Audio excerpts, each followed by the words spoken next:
भर इतना व्यस्त रहेगा आपका कि हाय पैसा बरस होगी पैसे की जीवन में। सफलता चरण चूमेगी, चारों ओर से लोग सम्मान देंगे, भगवान की तरह पूजेंगे। फिर कहाँ है वो टाइम? अभी कर लीजिए।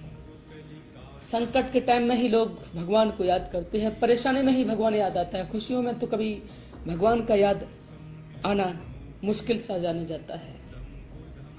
मालूम पड़ता है कि आपकी बुद्धि तीव्र है और आप निश्चित रूप से हमारी बात को समझेंगे और मनन करेंगे।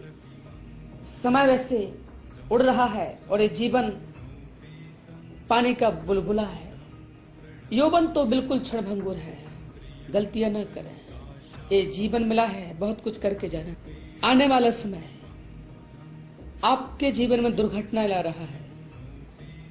आपके जीवन में अभी जो समय आने वाला है, एक दुर्घटना हो रही है। उस दुर्घटना में आपको शरीर में चोट जरूर लगेगी, निश्चित रूप से चोट लगना ही है।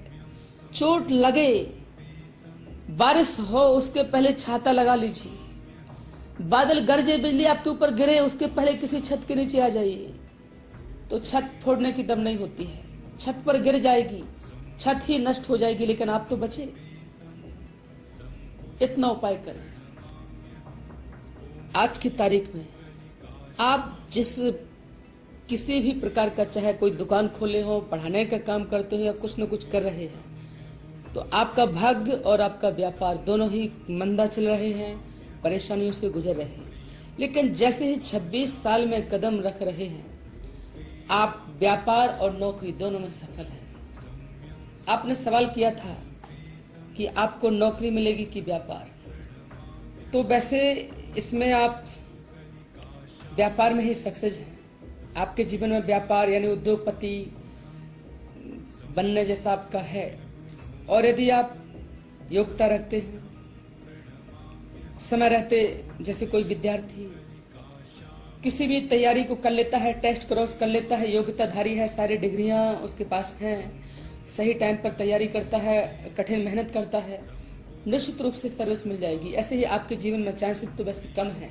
अगर आप चाहते हैं कि नौकरी मिले, तो ऐसी कोई दुनिया की शक्ति नहीं कि आपको नौकरी मिलने से रोक सके। किंतु शर्त है 18 घंटे मेहनत करें, रात दिन एक करें, अपने पर्पज को बनाएं, उद्देश्य को बनाएं और एकलव्य की तरह उसको निशाना साधें।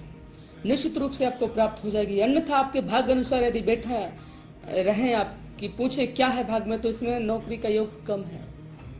आपको योग है व्यापार का, बिजनेस का, किसी भी प्रकार का काम करें। अंतिम स्टेज पर आपने हमसे पूछा परेशानियां दूर करने के उपाय भी बताएं। हमने आपको कह दिया किसी भी अच्छे योग्यताधारी, सुविद्वान पंडित जो पारंगत हों, उनसे केवल बुद्ध महाराज का मंत्र, उनका यंत्र, उनका हवन, उनका दान करें। और भी हमारे पास कुछ नए नए टोटके, नए नए उपाय आ चुके हैं और वो हालांकि प्रैक्टिकली हो गए हैं। उनमें से हम एक आपको अभी बताते हैं। आप अपने घर में जो आपकी माता जी हो या कोई मेड लगा रखा हो घर की सफाई करने वाले, उसमें आप पहली बात तो एक फिटकरी मंगवा लीजिए। और जहां पर भी आपका दरवाजा हो, फिटकरी के दाहिने फिटकरी को एक लाल कपड़े में बांधिए, उसमें एक थोड़ी सी हल्दी की गठिया बांध दीजिए और 1 रुपए का सिक्का, और उसमें लकड़ी का जो कोयला होता है वो, और थोड़ी सी उसमें गेहूं डाल दिया जाए, 4-5 दाने। इतना सामान उस लाल कपड़े में फिटकरी के साथ दाहिने, जहां से आप प्रवेश करते हैं और बाहर निकलते हैं, तो जहां से आप बाहर से अंदर की ओर प्रवेश करें और आपका दाहिना हाथ जहां पड़ता है, उसके किनारे पर एक कील से कपड़े में उसे बांध दीजिए। दूसरा प्रयोग ये करना है कि जब भी घर में पोछा लगाते हैं, तो आप पोछे के पानी में आप अगर 1 किलोग्राम पानी है, उसमें 100 ग्राम नमक डलवा दीजिए। 1 किलोग्राम में 100 ग्राम नमक और एक थोड़ा सा नींबू का रस, और उस पानी से पोछा लगवाइए, फिर साबुन से धुलवा दीजिए। इससे बैक्टीरिया, वायरस तो मर ही जाते हैं। हमारे घर में जो ऊपरी चक्कर है, कहते हैं भूतों का संसार, ग्रहों की रफ्तार और कर्मों का विस्तार किसी को दिखाई नहीं देता।